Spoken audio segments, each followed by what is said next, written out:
बोले भगवान सत्यनारायण की जय। शास्त्रों में बताया गया है कि सत्यनारायण व्रत कथा का पठन एवं श्रवण करने से व्यक्ति को 1000 यज्ञ करने के बराबर पुण्यफल की प्राप्ति होती है। सत्यनारायण भगवान व्रत कथा में भगवान विष्णु के सत्य स्वरूप के बारे में बताया गया है। इस व्रत का श्रवण करने से घर में सुख समृद्धि का वास होता है और भगवान विष्णु की कृपा सभी पर बनी रहती है। आइए अब शुरू करते हैं भगवान श्री सत्यनारायण की व्रत कथा का पहला अध्याय। एक समय की बात है, नैमिषारण्य तीर्थ में शौनकादि 88,000 ऋषियों ने श्री सूत जी से पूछा, हे प्रभु, इस कलयुग में वेद विद्या रहित मनुष्य को प्रभु भक्ति किस प्रकार मिल सकती है तथा उनका उद्धार कैसे होगा। हे मुनि श्रेष्ठ, कोई ऐसा तप बताइए जिससे थोड़े समय में ही पुण्य मिले और मन वांछित फल भी मिल जाए। इस प्रकार की कथा सुनने की हम इच्छा रखते हैं। सर्वशास्त्रों के ज्ञाता सूत जी बोले, हे वैष्णवों में पूज्य, आप सभी ने प्राणियों की हित की बात पूछी है, इसलिए मैं एक ऐसे श्रेष्ठ व्रत को आप लोगों को बताऊंगा जिसे नारद जी ने लक्ष्मी नारायण से पूछा था और भगवान विष्णु ने मुनि श्रेष्ठ नारद जी से कहा था। आप सब भी इसको ध्यान पूर्वक सुनिए। एक समय की बात है, योगीराज नारद जी दूसरों के हित की इच्छा लिए अनेकों लोकों में घूमते हुए मृत्यु लोक में आ पहुँचे। यहाँ उन्होंने अनेक योनियों में जन्मे प्राय सभी मनुष्य को अपने कर्मों द्वारा अनेकों दुखों से पीड़ित देखा।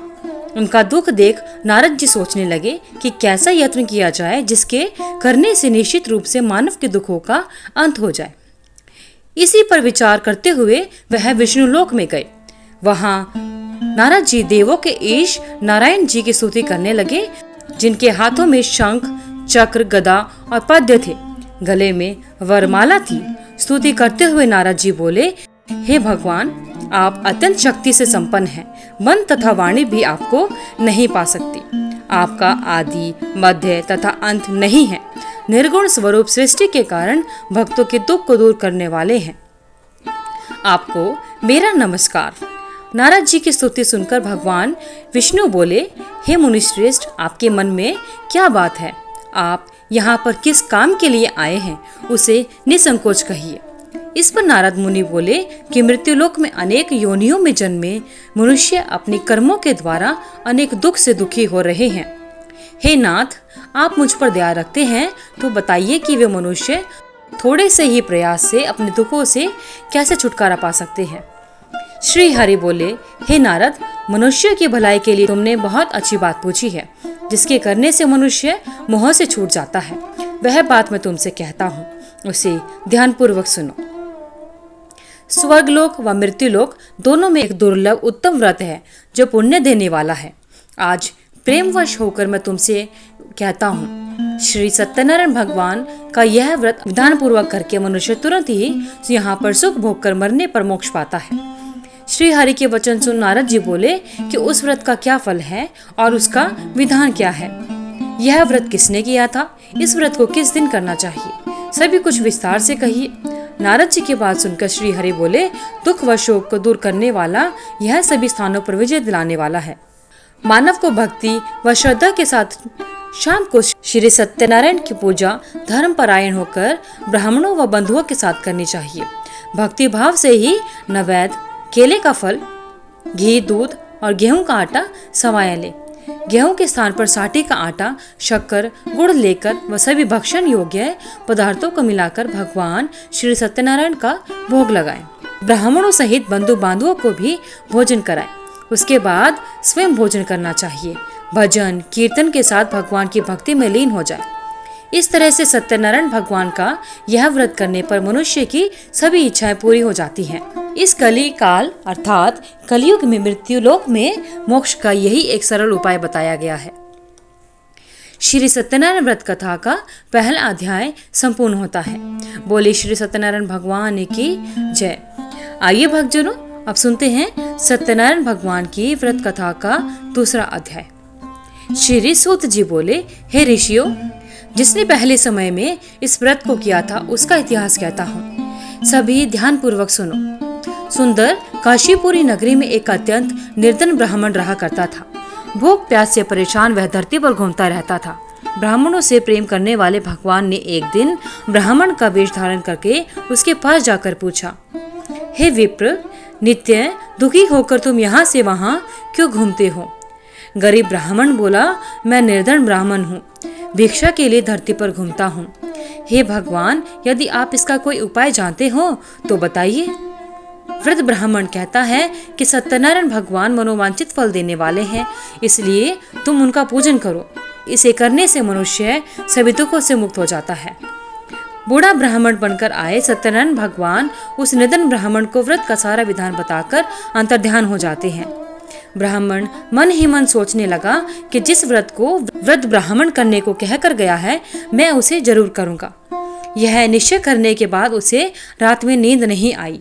वह सवेरे उठकर सत्यनारायण भगवान के व्रत का निश्चय कर भिक्षा के लिए चला गया। उस दिन निर्धन ब्राह्मण को भिक्षा में बहुत सा धन मिला, जिससे उसने बंधु बांधवों के साथ मिलकर श्री सत्यनारायण भगवान का व्रत संपन्न किया। भगवान सत्यनारायण का व्रत संपन्न करने के बाद वह निर्धन ब्राह्मण सभी दुखों से छूट गया और अनेक प्रकार की संपत्तियों से युक्त हो गया। उसी समय से यह ब्राह्मण हर माह इस व्रत को करने लगा। इस तरह से सत्यनारायण भगवान के व्रत को जो मनुष्य करेगा, वह सभी प्रकार के पापों से छूटकर मोक्ष को प्राप्त होगा। जो मनुष्य इस व्रत को करेगा, वह भी सभी दुखों से मुक्त हो जाएगा। सूत जी बोले कि इस तरह से नारद जी से नारायण जी का कहा हुआ श्री सत्यनारायण व्रत को मैंने तुमसे कहा, मैं अब और क्या कहूँ। ऋषि बोले, हे मुनिवर, संसार में उस विप्र से सुनकर और किस किस ने इस व्रत को किया, हम सब इस बात को सुनना चाहते हैं। इसके लिए हमारे मन में श्रद्धा का भाव है। सूत जी बोले, हे मुनियों, जिसने इस व्रत को किया वे सब सुनो। एक समय वही विप्र धन व ऐश्वर्य के अनुसार अपने बंधु बांधवों के साथ इस व्रत करने को तैयार हुआ। उसी समय एक लकड़ी बेचने वाला बूढ़ा आदमी आया और लकड़ियां बाहर रखकर अंदर ब्राह्मण के घर में चला गया। प्यास से दुखी वह लकड़हारा उनको व्रत करते देखकर विप्र को नमस्कार कर पूछने लगा कि आप यह क्या कर रहे हैं। तो उन्होंने बताया कि व्रत कर रहा हूँ तथा इसे करने से क्या फल मिलेगा, कृपया मुझे भी बताइए। ब्राह्मण ने कहा कि सब मनोकामनाओं को पूरा करने वाला यह सत्यनारायण भगवान का व्रत है। इनकी कृपा से ही मेरे घर में धन धान्य की वृद्धि हुई है। विप्र से सत्यनारायण व्रत के बारे में जानकर लकड़हारा बहुत प्रसन्न हुआ। चरणामृत लेकर वह प्रसाद खाने के बाद वह अपने घर गया। लकड़हारे ने अपने मन में संकल्प किया कि आज लकड़ी बेचने से जो धन मिलेगा, उसी से श्री सत्यनारायण भगवान का उत्तम व्रत करूंगा। मन में इस विचार को लेकर बूढ़ा आदमी सिर पर लकड़ियां रखकर उस नगर में बेचने गया जहां पर धनी लोग रहा करते थे। उस नगर में उसे अपनी लकड़ियों का दाम पहले से 4 गुना अधिक मिला। बूढ़ा प्रसन्नता के साथ दाम लेकर केले, शक्कर, घी, दूध, दही और गेहूं का आटा लेकर सत्यनारायण भगवान के व्रत की अन्य सामग्रियां लेकर अपने घर गया। वहां उसने अपने बंधु बांधवों को बुलाकर विधि विधान से सत्यनारायण भगवान का पूजन और व्रत किया। इस व्रत के प्रभाव से वह बूढ़ा लकड़हारा धन पुत्र से युक्त होकर संसार के समस्त सुख भोगकर अंतकाल में बैकुंठ धाम को चला गया। श्री सत्यनारायण व्रत कथा का दूसरा अध्याय संपूर्ण होता है। श्री सत्यनारायण भगवान की व्रत कथा का तीसरा अध्याय। सूत जी बोले, हे श्रेष्ठ मुनियों, अब आगे की कथा कहता हूँ। पहले समय में उल्कामुख नाम का एक बुद्धिमान राजा था। वह सत्यवक्ता और जितेंद्रिय था। प्रतिदिन देव स्थानों पर जाता और निर्धनों को धन देकर उनके कष्ट दूर किया करता था। उसकी पत्नी कमल के समान मुख वाली तथा सत्य साध्वी थी। भद्रशिला नदी के तट पर उन दोनों ने श्री सत्यनारायण भगवान का व्रत किया। उसी समय साधु नाम का एक वैश्य आता है और उसके पास व्यापार करने के लिए बहुत सा धन भी था। राजा को व्रत करता देखकर वह विनय के साथ पूछने लगा, हे राजन, भक्ति भाव से पूर्ण होकर आप यह क्या कर रहे हैं? मैं सुनने की इच्छा रखता हूँ, तो आप मुझे बताएं। राजा बोला, हे साधु, अपने बंधु बांधवों के साथ पुत्र की प्राप्ति के लिए एक महाशक्तिमान श्री सत्यनारायण भगवान का व्रत व पूजन कर रहा हूँ। राजा के वचन सुनकर साधु आदर से बोला, हे राजन, मुझे इस व्रत का सारा विधान कहिए। आपके कथन के अनुसार मैं भी इस व्रत को करूंगा। मेरी भी संतान नहीं है और इस व्रत को करने से निश्चित रूप से मुझे संतान की प्राप्ति होगी। राजा से व्रत का सारा विधान सुनकर व्यापार से निवृत्त होकर वह अपने घर गया। साधु वैश्य ने अपनी पत्नी को संतान देने वाले इस व्रत का वर्णन कहकर सुनाया और कहा कि जब मेरी संतान होगी तब मैं इस व्रत को करूंगा। साधु ने इस तरह के वचन अपनी पत्नी लीलावती से कहे। उसके बाद सत्यनारायण भगवान की कृपा से लीलावती गर्भवती हो गई। 10वें महीने में उसके गर्भ से एक सुंदर कन्या ने जन्म लिया। वह दिनों दिन ऐसे बढ़ने लगी जैसे शुक्ल पक्ष का चंद्रमा बढ़ता है। माता पिता ने अपनी कन्या का नाम कलावती रखा। एक दिन लीलावती ने मीठे शब्दों में अपने पति को याद दिलाया कि आपने भगवान सत्यनारायण के जिस व्रत को करने का संकल्प किया था उसे करने का समय अब आ गया है। आप इस व्रत को करिए। साधु बोला कि हे प्रिय, इस व्रत को मैं उसके विवाह पर करूंगा। इस प्रकार अपनी पत्नी को आश्वासन देकर वह नगर को चला गया। कलावती पिता के घर में रहकर वृद्धि को प्राप्त हुई। साधु ने एक बार नगर में अपनी कन्या को सखियों के साथ देखा तो तुरंत ही दूत को बुलाया और कहा, मेरी कन्या के योग्य वर देखकर आओ।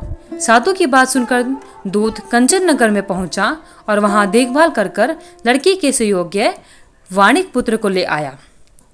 सुयोग्य लड़के को देखकर साधु ने बंधु बांधवों को बुलाकर अपनी पुत्री का विवाह उसके साथ कर दिया। लेकिन दुर्भाग्य की बात ये थी कि साधु ने अभी भी भगवान श्री सत्यनारायण का व्रत नहीं किया। इस पर श्री सत्यनारायण भगवान क्रोधित हो गए और श्राप दिया कि साधु को अत्यधिक दुख मिले। अपने कार्य में कुशल साधु बनिया जमाई को लेकर समुद्र के पास स्थित होकर रत्नासारपुर नगर में गया। वहां जाकर दामाद ससुर दोनों मिलकर चंद्रकेतु राजा के नगर में व्यापार करने लगे। एक दिन भगवान श्री सत्यनारायण की माया से एक चोर राजा का धन चुराकर भाग रहा था। उसने राजा के सिपाहियों को पीछा करते देख चुराया हुआ धन वहां रख दिया जहां पर साधु अपने जमाई के साथ रुका हुआ था। राजा के सिपाहियों ने साधु वैश्य के पास राजा का धन पड़ा देखा तो वह ससुर जमाई दोनों को बांधकर प्रसन्नता के साथ राजा के पास लेकर गए और कहा कि हम उन दोनों चोरों को ले आए हैं, आप आगे की कार्यवाही कीजिए। राजा की आज्ञा से उन दोनों को कठिन कारावास में डाल दिया गया और उनका सारा धन भी उनसे छीन लिया गया। श्री सत्यनारायण भगवान के श्राप से साधु की पत्नी भी बहुत दुखी हुई। घर में जो धन रखा था उसे चोर चुरा कर ले गए। शारीरिक तथा मानसिक पीड़ा व भूख प्यास से अति दुखी हो अन्न की चिंता में कलावती ब्राह्मण के घर गई। वहां उसने श्री सत्यनारायण भगवान का व्रत होते देखा। फिर कथा भी सुनी। वह प्रसाद ग्रहण कर रात को घर वापस आई। माता ने कलावती से पूछा कि हे पुत्री, अब तक तुम कहाँ थी? तुम्हारे मन में क्या है? कलावती ने अपनी माता से कहा कि हे माता, मैंने एक ब्राह्मण के घर में श्री सत्यनारायण भगवान का व्रत देखा है। कन्या के वचन सुनकर लीलावती भगवान के पूजन की तैयारी करने लगी। लीलावती ने परिवार व बंधुओं सहित श्री सत्यनारायण भगवान का पूजन किया और उनसे वर मांगा कि मेरे पति तथा जमाई शीघ्र घर आ जाए। साथ ही यह भी प्रार्थना की कि हम सब का अपराध क्षमा करें। श्री सत्यनारायण भगवान इस व्रत से संतुष्ट हो गए और राजा चंद्रकेतु को सपने में दर्शन देकर कहा कि हे राजन, तुम उन दोनों वैश्यों को छोड़ दो और तुमने उनका जो धन लिया है उसे भी वापस कर दो। अगर ऐसा नहीं किया तो मैं तुम्हारा धन व राज्य सभी को नष्ट कर दूंगा। राजा को यह सब कहकर वह अंतर्ध्यान हो गए। प्रातःकाल सभा में राजा ने अपना सपना सुनाया। फिर बोले कि वणिक पुत्रों को कैद से मुक्त कर दो और सभा में लेकर आओ। दोनों ने आते ही राजा को प्रणाम किया। राजा मीठी वाणी में बोला कि हे महानुभावों, भाग्यवश कठिन दुख तुम्हें प्राप्त हुआ है, लेकिन अब तुम्हें कोई भय नहीं है। ऐसा कहकर राजा ने उन दोनों को नए वस्त्र और आभूषण पहनाए और जितना धन उनका लिया था उससे दोगुना धन उनको वापस दे दिया और दोनों वैश्य अपने घर को चल दिए। श्री सत्यनारायण व्रत कथा का 3रा अध्याय संपूर्ण होता है। बोले श्री सत्यनारायण भगवान की जय। आइए अब सुनते हैं श्री सत्यनारायण भगवान की व्रत कथा का 4था अध्याय। सूत जी बोले, वैश्यों ने मंगलाचार कर अपनी यात्रा आरंभ की और अपने नगर की ओर चल दिए। उनके थोड़ी दूर जाने पर एक दंडी वेशधारी श्री सत्यनारायण ने उनसे पूछा कि हे साधु, तेरी नाव में क्या है? अभिवाणी वणिक हंसता हुआ बोला, हे दंडी, आप क्यों पूछते हो? क्या धन लेने की इच्छा है? मेरी नाव में तो बेल व पत्ते भरे हुए हैं। वैश्य के कठोर वचन सुनकर भगवान बोले, तुम्हारा वचन सत्य हो। दंडी ऐसे वचन कहकर वहां से दूर चले गए। कुछ दूर जाकर समुद्र के किनारे बैठ गए। दंडी के जाने के बाद साधु वैश्य ने नित्य क्रिया के पश्चात नाव को ऊंची उठते देखकर अचंभा माना और नाव में बेल पत्ते देख वह मूर्छित होकर जमीन पर गिर पड़ा। जैसे ही उसकी मूर्छा खुली वह अत्यंत शोक में डूब गया तथा उसका दामाद बोला कि आप शोक न मनाएं, यह दंडी का शाप है, इसलिए हमें उनकी शरण में जाना चाहिए, तभी हमारी सभी मनोकामनाएं पूरी होंगी। दामाद की बात सुनकर वह दंडी के पास पहुंचा और अत्यंत भक्ति भाव नमस्कार कर कर बोला, मैंने आपसे जो असत्य वचन कहे थे उसके लिए मुझे क्षमा कर दे। ऐसा कहकर महान शोकातुर होकर रोने लगा। तब दंडी भगवान बोले, हे वणिक पुत्र, मेरी आज्ञा से बार बार तुम्हें दुख प्राप्त हुआ है, तू मेरी पूजा से विमुख हुआ। साधु बोला, हे भगवान, आपकी माया से ब्रह्मा देवता भी आपके रूप को नहीं जानते, तब मैं अज्ञानी कैसे जान सकता हूँ। आप प्रसन्न होइए, अब मैं सामर्थ्य के अनुसार आपकी पूजा करूंगा, मेरी रक्षा करो और पहले के समान नौका में धन भर दो। साधु वैश्य के भक्ति पूर्वक वचन सुनकर भगवान प्रसन्न हो गए और उसकी इच्छा के अनुसार वरदान देकर अंतर्ध्यान हो गए। ससुर जमाई जब नाव पर आए तो नाव धन से भरी हुई थी। फिर वहीं अपने अन्य साथियों के साथ श्री सत्यनारायण भगवान का पूजन कर अपने नगर को चल दिए। जब नगर के नजदीक पहुंचे तो दूत को घर पर खबर करने के लिए भेज दिया। दूत साधु की पत्नी को प्रणाम कर कहता है कि मालिक अपने दामाद के सहित नगर के निकट आ गए हैं। दूत की बात सुनकर साधु की पत्नी लीलावती ने बड़े हर्ष के साथ सत्यनारायण भगवान का पूजन कर अपनी पुत्री कलावती से कहा कि मैं अपने पति के दर्शन को चाहती हूँ, तू कार्य पूर्ण कर शीघ्र आ जा। माता के ऐसे वचन सुनकर कलावती जल्दी में प्रसाद छोड़कर अपने पति से मिलने चली गई। प्रसाद की अवज्ञा के कारण श्री सत्यनारायण भगवान रुष्ट हो गए और नाव सहित उसके पति को पानी में डुबो दिया। कलावती अपने पति को वहां ना पाकर रोती हुई जमीन पर गिर गई। नौका को डूबा हुआ देख व कन्या को रोता देखकर साधु दुखी होकर बोला कि हे प्रभु, मुझसे तथा मेरे परिवार से जो भूल हुई है उसे क्षमा करें। साधु के ऐसे वचन सुनकर श्री सत्यनारायण भगवान प्रसन्न हो गए और आकाशवाणी होती है कि हे साधु, तेरी कन्या मेरे प्रसाद को छोड़कर आई है, इसलिए उसका पति अदृश्य हो गया है। यदि वह घर जाकर प्रसाद खाकर वापस आती है तो इसका पति अवश्य मिल जाएगा। ऐसी आकाशवाणी सुनकर कलावत घर पहुंचकर प्रसाद खाती है और फिर आकर अपने पति के दर्शन करती है। उसके बाद साधु अपने बंधु बांधवों के सहित श्री सत्यनारायण भगवान का विधि विधान से पूजन करता है और इस लोक का सुख भोग कर वह अंत में स्वर्ग को चला जाता है। श्री सत्यनारायण व्रत कथा का चौथा अध्याय संपूर्ण होता है। बोले श्री सत्यनारायण भगवान की जय। आइए भक्तजनों, श्री सत्यनारायण भगवान की व्रत कथा का 5वां अध्याय सुनते हैं। यह अध्याय भगवान श्री सत्यनारायण की कथा का आखिरी अध्याय है। सूत जी बोले, हे ऋषियों, मैं और भी एक कथा सुनाता हूँ, उसे विधान पूर्वक सुनो। प्रजापालन में लीन तुंगध्वज नाम का एक राजा था। उसने भी भगवान का प्रसाद त्याग कर बहुत ही दुख सहन किया। एक बार वन में जाकर वन्य पशुओं को मारकर वह बड़ के पेड़ के नीचे आया। वहां उसने ग्वालों को भक्ति भाव से अपने बंधुओं के सहित भक्त सत्यनारायण भगवान का पूजन करते देखा। अभिमानवश राजा ने उन्हें देखकर भी पूजा स्थान पर नहीं गया और न ही उसने भगवान को नमस्कार किया। ग्वालों ने राजा को प्रसाद दिया, लेकिन उसने वह प्रसाद भी नहीं खाया और प्रसाद को वहीं पर छोड़कर अपने नगर को चला गया। जब वह नगर में पहुंचा तो वहां सब कुछ तहस नहस हुआ पाया, तो वह शीघ्र ही समझ गया कि यह सब भगवान ने ही किया है। वह दोबारा ग्वालों के पास पहुंचा और विधि पूर्वक पूजा कर प्रसाद खाया तो श्री सत्यनारायण भगवान की कृपा से सब कुछ पहले जैसा हो गया। दीर्घ काल तक सुख भोगने के बाद मरणोपरांत उसे स्वर्ग लोक की प्राप्ति हुई। जो मनुष्य परम दुर्लभ इस व्रत को करेगा तो भगवान श्री सत्यनारायण की कृपा से उसे धन धान्य की प्राप्ति होगी, निर्धन धनी हो जाता है और भय मुक्त होकर जीवन जीता है। संतानहीन मनुष्य को संतान सुख मिलता है और सारे मनोरथ पूर्ण हो जाते हैं और अंत काल में वह मानव वैकुंठ धाम को जाता है। सूत जी बोले, जिन्होंने इस व्रत को किया, अब उनके दूसरे जन्म की कथा कहता हूँ। वृद्ध शतानंद ब्राह्मण ने सुदामा का जन्म लेकर मोक्ष की प्राप्ति की। लकड़हारे ने अगले जन्म में निषाद बनकर मोक्ष प्राप्त किया। उल्कामुख नाम का राजा दशरथ होकर बैकुंठ को गए। साधु नाम के वैश्य ने मोरध्वज बनकर अपने पुत्र को आरे से चीरकर मोक्ष पाया। महाराज तुंगध्वज ने स्वयंभू होकर भगवान में भक्ति युक्त होकर कर्म कर मोक्ष को प्राप्त किया। श्री सत्यनारायण व्रत कथा का 5वां अध्याय संपूर्ण होता है। बोले श्री सत्यनारायण भगवान की जय। हे भगवान श्री सत्यनारायण, जिस प्रकार आपने अपने भक्तों पर कृपा अपनाई, उसी प्रकार आपकी इस कथा को सुनने वाले और आपके व्रत को करने वाले सभी पर अपनी कृपा बनाए रखना, उनके सभी मनोरथ पूर्ण करना आइए अब जानते हैं श्री सत्यनारायण व्रत कथा का व्रत की पूजा विधि क्या है। पूर्णिमा के दिन भक्त सुबह जल्दी उठकर पवित्र स्नान करना चाहिए। उसके बाद साफ स्वच्छ वस्त्र धारण कर अपने घर और मंदिर को साफ करें। भगवान सूर्य को अर्घ दे, उनके मंत्रों को जाप करें। एक लकड़ी की चौकी पर पीला कपड़ा बिछाएं और भगवान सत्यनारायण की प्रतिमा या तस्वीर को स्थापित करें। गंगाजल और पंचामृत से भगवान श्री सत्यनारायण का अभिषेक करें। हल्दी या चंदन का तिलक लगाएं। पीले फूलों की माला भगवान श्री सत्यनारायण को अर्पित करनी चाहिए। देशी घी का दिया भगवान सत्यनारायण की प्रतिमा के सामने अवश्य जलाना चाहिए। सत्यनारायण व्रत कथा का पढ़ना एवं सुनना आवश्यक होता है और अंत में भगवान सत्यनारायण की आरती करें।